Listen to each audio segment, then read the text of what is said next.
삼성 SDI가 전기차 배터리 시장 성장세에 지난해 매출과 영업이익 모두 사상 최대치를 기록했습니다. 지난해 매출은 20조 1241억 원, 영업이익은 1조 8080억 원으로 알려졌습니다. 롯데는 헬스앤웰니스, 모빌리티, 지속가능성, 뉴라이프 플랫폼 등 4가지 테마의 신사업을 추진하며 시장 지배력 확대와 사업 포트폴리오 재구성을 추진하고 있습니다. 컬리가 올 상반기 내로 서울 송파 물류센터의 운영을 종료하고 평택과 창원 물류센터로 이관한다는 방침입니다. 유통업계는 이를 두고 컬리의 재무 상황 악화로 해석했습니다. 카페 브랜드 할리스 본사가 가맹점주의 불리한 계약약관을 운영하다 공정거래위원회 지적을 받고 자진 시정했습니다. 이를 통해 가맹 종료 즉시 채무 변제와 2년간 동종영업 금지 조항이 삭제됐습니다.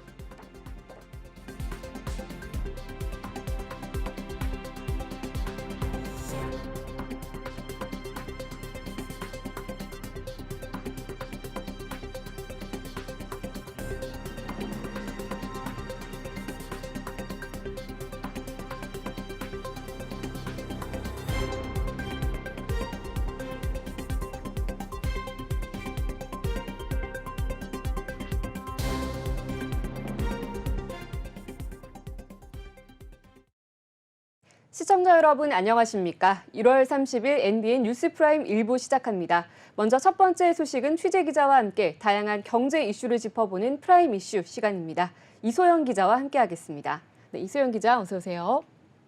네, 경제 위기 속에서도 삼성 SDI가 지난해 사상 최대 실적을 달성했습니다. 매출과 영업이익 모두 사상 최대라고 하는데 매출액이 어느 정도나 되나요? 네, 이 삼성 SDI는 지난해 매출 20조 1,241억 원, 그리고 영업이익으로는 1조 8,080억 원을 기록하게 됐습니다. 자동차 전지는 P5를 중심으로 매출이 지속적으로 증가를 했고요. ESS 전지는 전력용 프로젝트에 공급돼 매출이 크게 늘었습니다. 이 원형 전지는 전동 공구 수요가 둔화됐으나 전기차용 판매가 늘면서 전분기 수준을 유지했습니다. 삼성 SDI는 올해 1분기 중대형 전지가 P5를 중심으로 확대될 것으로 내다봤고요. 특히 자동차 전지와 ESS 전지 모두 전년 동기 대비 큰 폭으로 성장을 기대했습니다. 파우치형 전지 역시 신규 플래그십 스마트폰 출시 효과로서 매출이 증가할 것으로 전망을 했는데요. 이 전자재료 부문은 계절적인 비수기 영향으로 매출이 감소할 것으로 내다봤습니다. 이에 삼성 SDI는 올해 한 해를 P5 중심으로 프리미엄 제품 판매 비중을 높이고 또 전기차 시장 성장에 적극 대응해 나갈 계획입니다. 또한 이 폴더블 폰 확대로 플래그십용 이 수요가 증가할 전망인 만큼 신제품 적기 진입으로 판매 확대를 추진해 나가겠다는 방침입니다. 네, 계속해서 다음 소식 살펴보겠습니다. 이번에는 롯데그룹 소식 좀 자세하게 살펴보도록 할 텐데요.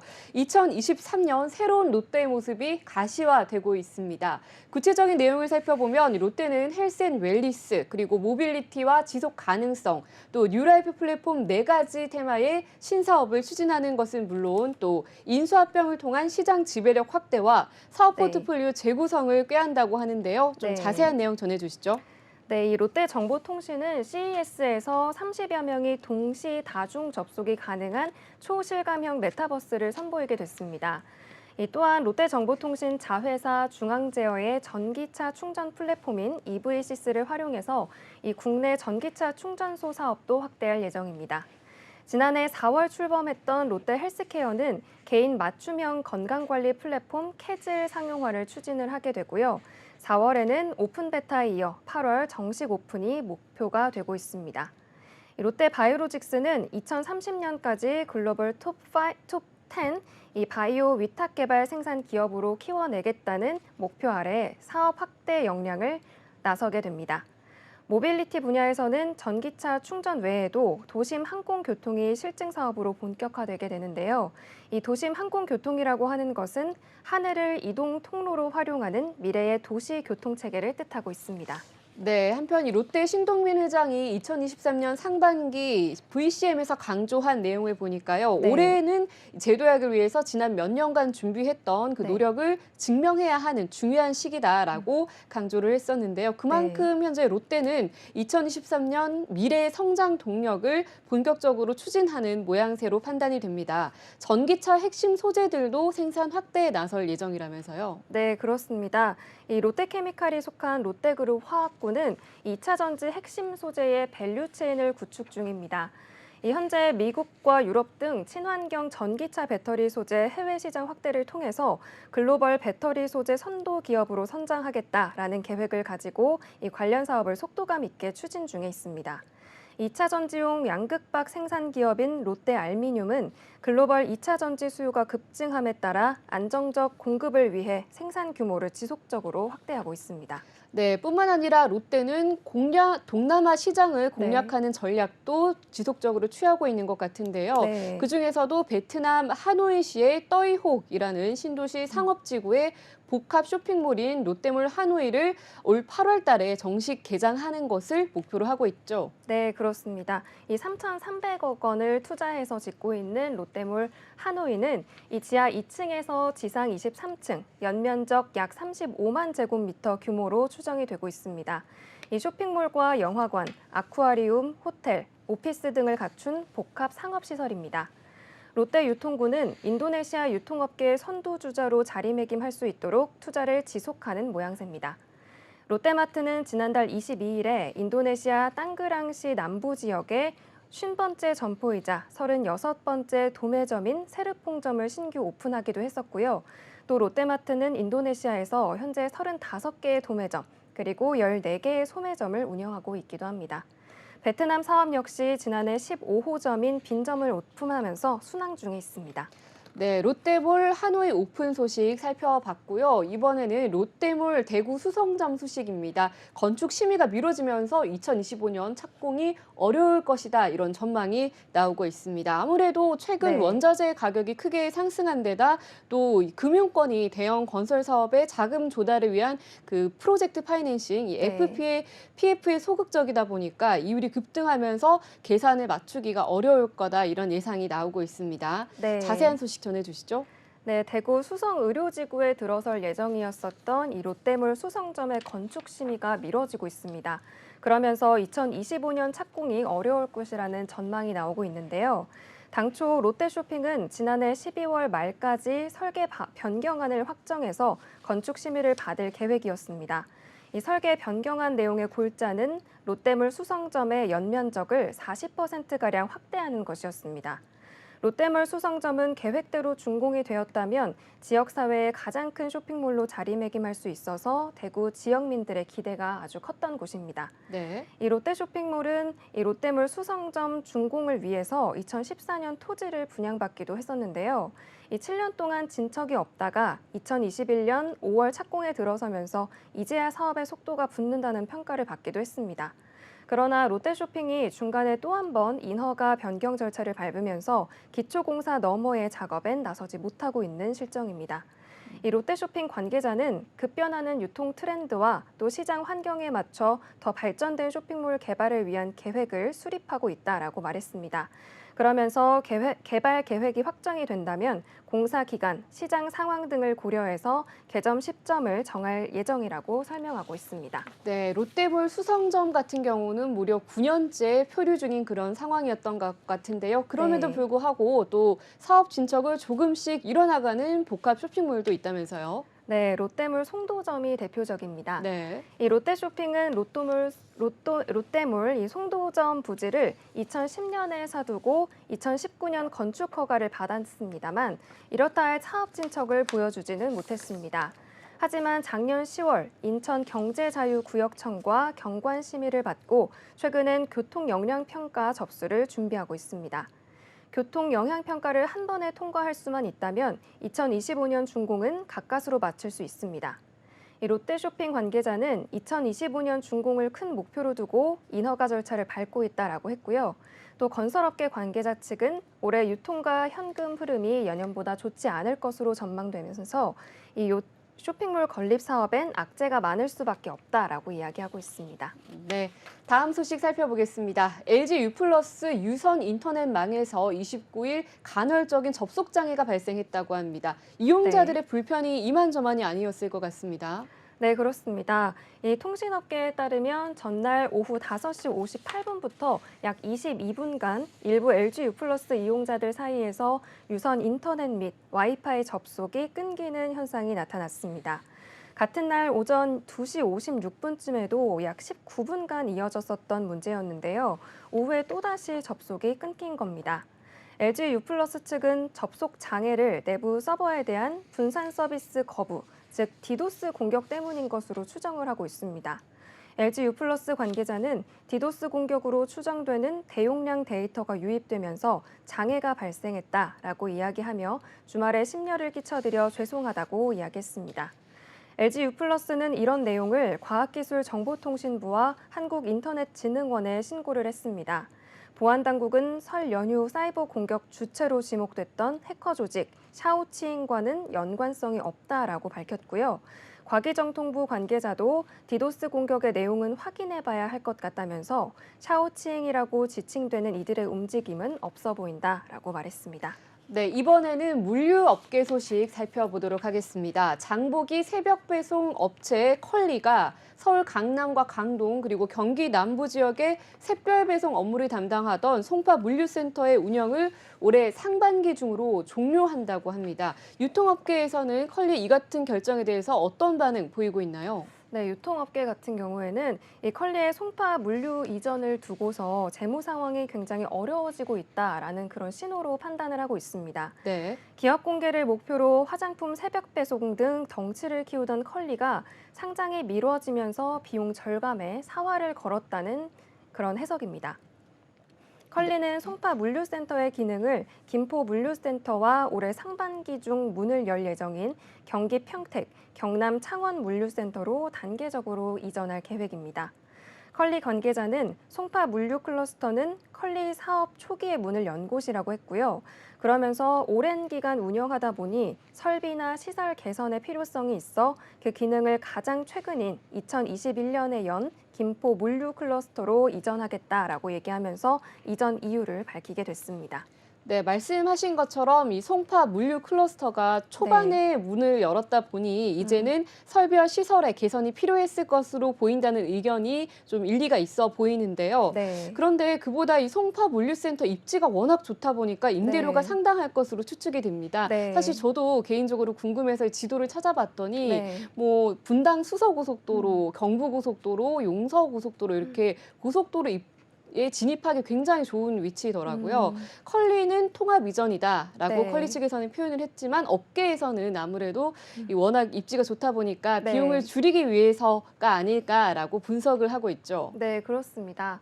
또 심지어 물류센터 계약은 통상 10년 단위로 이루어지고 있는데요. 네. 이 컬리는 지난 2015년 출범한 회사로서 이대로라면 2024년이 계약 종료 기간이 되게 됩니다. 업계는 컬리가 이 송파 물류센터 계약 기간이 끝나기도 전에 위약금을 내고서라도 이전할 가능성이 있는 것으로 보고 있습니다. 2021년 연결 감사 보고서 기준으로 봤을 때 컬리의 현금 및 현금성 자산은 약 1,483억 원으로 분석이 되고 있습니다. 여기에 지난해 초 프리 IPO로 앵커 에쿼티 파트너스로부터 2,500억 원을 투자받았기 때문에 작년 상반기 기준으로 컬리의 보유 현금은 약 4천억 원으로 추정이 되고 있습니다. 이 컬리의 기업 가치는 4조 원이었는데요. 현재 장외시장에서 거래되는 가치는 1조 원대 안팎으로 알려지고 있습니다. 네, 계속해서 다음 이슈 살펴보겠습니다. 광주 신세계백화점의 소액 주주들이 주주 권리를 보장해달라며 현금 배당금 상향과 또 사회이사 선임 등을 사측에 요구하면서 권리 찾기에 나섰다고 하죠. 네, 그렇습니다. 이 광주 신세계 소액주주 권리찾기 운동은 지난해 12월 광주 신세계 이사회에 보낸 주주 제안 사항을 2023년 3월로 예정된 제28기 정기주총의 안건으로 상정해 줄 것을 요청하고 있습니다. 네. 구체적 주주 제안 내용으로는 주당 3,750원의 현금 배당, 또 분리선출 감사위원이 되는 사회이사 후보 추천 등입니다. 광신속권은 2021년 9월 정용진 부회장과 신세계 간의 주식 처분 및 취득 과정에서 대주주는 경영권 프리미엄이라는 명목으로 이득을 받지만 소액주주는 광주 신세계가 이 주가가 폭락하면서 재산상 막대한 피해를 보았고 또 현 시점까지 주주의 비례적 이익 보호가 훼손된 상태로 그대로 지속되고 있다라고 주장을 하고 있습니다. 이어서 광주 신세계의 대주주 간의 매매 과정에 있었던 일련의 일들로 인해서 심각한 재산상 손실을 겪고 또 심적 고통을 받고 있는 소액 주주를 대변해서 2021년 10월부터 여러 차례 전화나 면담, 또 주주 서한 등을 통해 주주의 비례적 이익 보호를 요구했으나 지금까지 받아들여지지 않는 것이 유감스럽다라고 이야기하고 있습니다. 이번 주주 제안은 광신속권 김남훈 대표의 명의로 이루어졌으며 이 90여 명의 소액주주가 참여하게 됐습니다. 이에 대해서 광주 신세계 관계자는 개인 주주의 배당과 또 사회이사 후보자에 대한 제안은 이번 주총 안건으로 상정해 결정될 예정이라고 밝혔습니다. 네, 다음 이슈 살펴보겠습니다. 공정거래위원회는 할리스커피의 운영사인 KG 할리스 F&B가 불공정 약관을 잦은 시정하도록 유도했다라고 밝혔습니다. 구체적인 사유는 먼저 첫 번째로 가맹점의 영업지역 변경 시 본사의 뜻에 따르도록 강요를 하고 또 두 번째로는 계약을 종료한 가맹점주가 다른 커피 전문점을 열지 못하도록 한 이 약관을 시정하도록 했죠. 네, 그렇습니다. 이 할리스 커피는 가맹계약 갱신 시에 일정한 사유가 발생을 했을 때 가맹본부는 가맹점주와 이 영업지역 변경에 합의하도록 했습니다. 다만 할리스 커피는 약관에 가맹점주가 협의하는 것이 아니라 가맹본부의 합의안에 동의하는 것으로 규정을 했습니다. 할리스 커피는 약관에서 가맹점주의 합의 의무 부분을 삭제하고 또 가맹점주와의 합의를 통해 영업이익을 조정할 수 있도록 했습니다. 또 할리스 커피는 약관에서 가맹점주가 계약을 종료한 이후에 2년간 동일한 장소에서 커피, 식음료, 베이커리 판매를 하지 못하도록 규정한 조항을 삭제를 했고요. 이에 대해서 공정위 관계자는 이번 시정을 통해 현재 할리스 커피의 총 433개의 가맹점의 계약상 권리가 강화될 거라고 얘기하면서 앞으로 체결될 가맹계약의 잠재적 가맹점주의 권익이 보호될 것이다라고 전망하고 있습니다. 네, 계속해서 다음 소식 살펴보겠습니다. SK 하이닉스가 올해 미래 반도체 인재 양성을 위해서 노력하고 있는 듯합니다. 반도체 HY 스쿨 프로젝트를 진행한다고 하는데요. 이 프로젝트가 진행된다면 온라인과 오프라인 동시에 진행이 되나요? 네, 그렇습니다. 이 반도체 HY 스쿨은 하이스쿨이라고도 이야기할 수 있고요.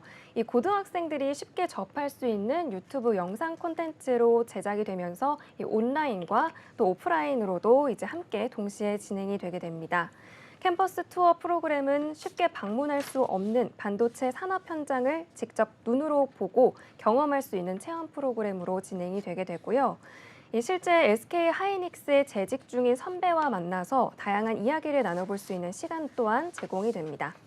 영상 콘텐츠는 고등학생들이 더욱더 재밌게 반도체 학습에 임할 수 있도록 총 10편의 영상으로 제작돼 유튜브로 통해 제공되게 됩니다. 지난 18일에는 SK 하이닉스 공식 유튜브 채널에서 반도체 하이스쿨 교육 영상 1편이 업로드되기도 했습니다. 영상 콘텐츠에서는 영국을 비롯해 이집트, 페루 등 세계 유명 여행지를 가상현실을 통해 여행하는 콘셉트로서 교육을 진행하기도 했습니다. 특히 고등학생들을 대상으로 제작된 교육 콘텐츠인 만큼 실제 고등학교 수학 및 과학 교과 과정과 연계했다고 알려지고 있습니다. 그래서 학교 수업에서 배운 내용이 이 반도체 사업에서 어떻게 활용이 되는지 등을 설명을 해주고요.